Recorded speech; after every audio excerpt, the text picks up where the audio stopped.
Hello everyone, now welcome to today's class. We are still under portfolio theory, and in the last class I introduced the topic portfolio theory,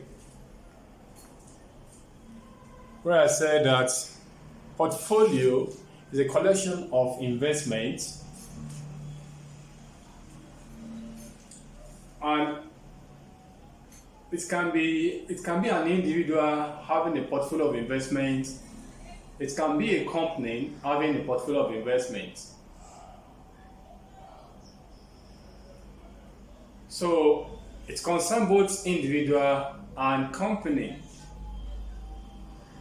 What portfolio theory are the set of the set guidelines that needs to be followed in having an efficient portfolio, where also I divide an efficient portfolio as one in which the portfolio gives us the highest return with the lowest risk. After that, I talked about what Harry Markowitz talked about in the modern portfolio theory, in which he talked about in the year 1952, in which the basis of Harry Markowitz theory of the modern portfolio theory is what is basically diversification, investment diversification. And what is the reason for diversifying our investment? The major reason for diversifying investment is to reduce risk or to guard against risk. And today I'm talking about the concept of risk in portfolio theory.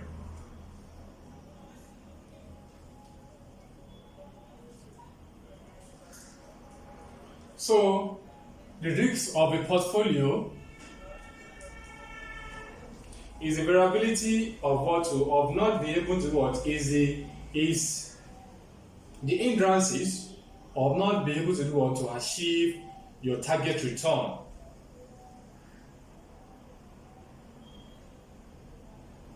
The risk of a security is are those set of hindrances that does not allow you to achieve your target return. And this type of risk and the risk we are talking about can be classified into two. Number one, we have systematic risk and unsystematic risk.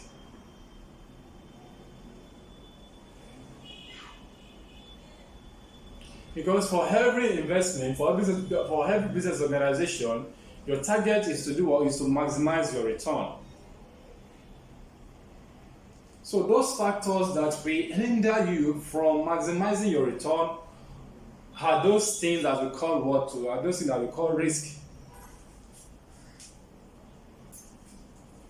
So we have two types of risks. We have the systematic risk and we have the unsystematic risk.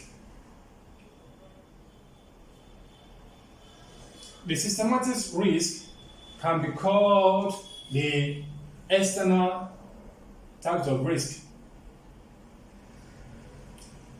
It is the external factors that determine that hindered you from achieving your return, from achieving your set target. Because when you appraise, let's flashback a little to investment appraisal. When you appraise your investment and you use the MPV appraisal techniques, and you see that this investment is going to give me a particular set of net present value. So anything that will not allow you to achieve that set goal is what we call risk. So if those factors that does not allow you to achieve up to your set target, or not to achieve at all, if it is due to external factors, we call it systematic risk.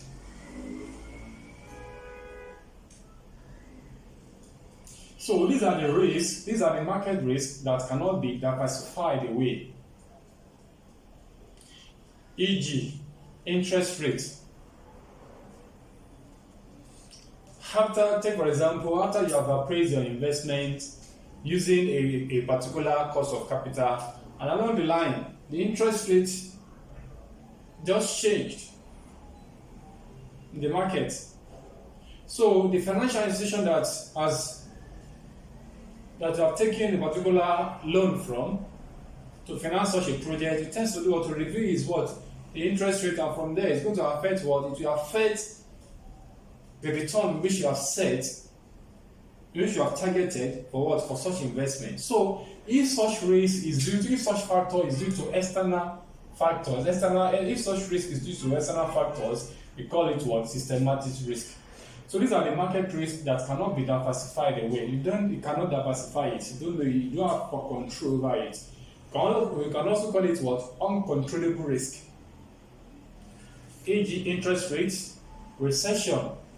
If a company goes into recession, for example, the company is operating in such a company, it tends to do what to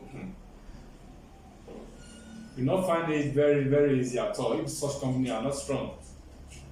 We have cases of companies falling off, even strong companies that we look at, that we think are very strong, we see them falling off. So due to what? To recession. Pandemic. Very good example is this pandemic in which the world all over is still, we are still experiencing now, the global pandemic, the coronavirus, in which it has affected a lot of businesses. Businesses have crumbled, a lot of things has happened. Families, people are living below below $1.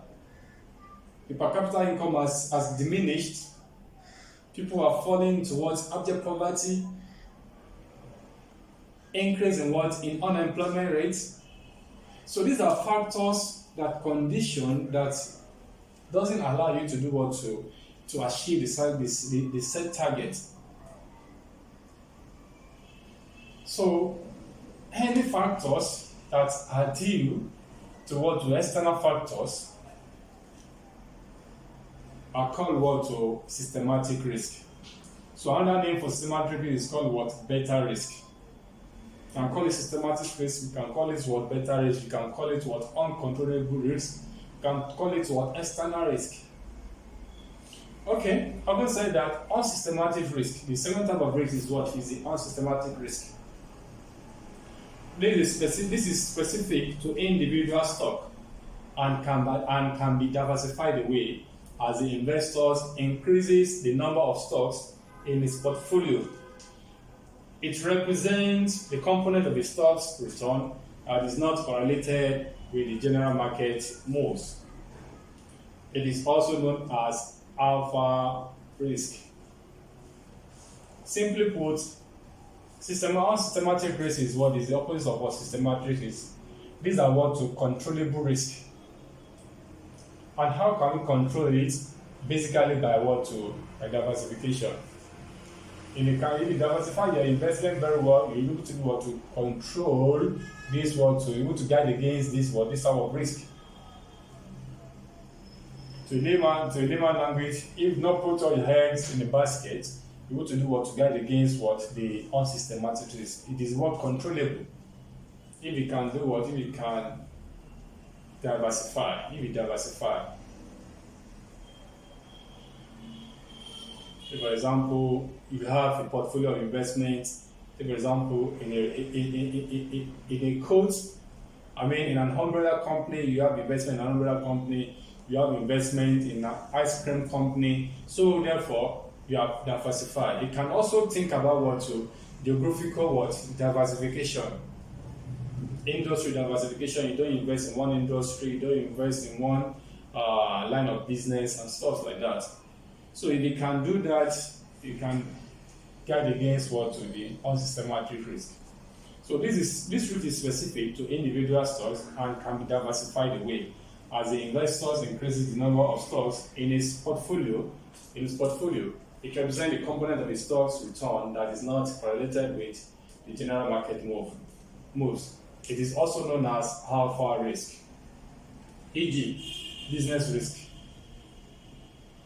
So business risk, what business risk is talking about is is the business activities of the company. Finance risk, that is the mode of financing the company. It tends to do to finance your company with what? With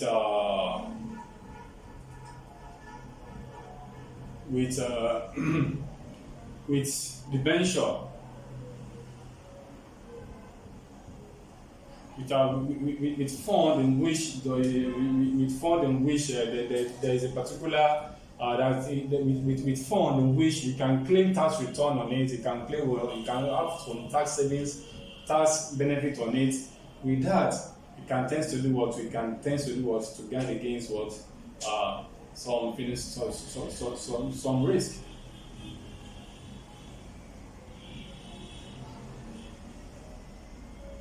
So personal finances,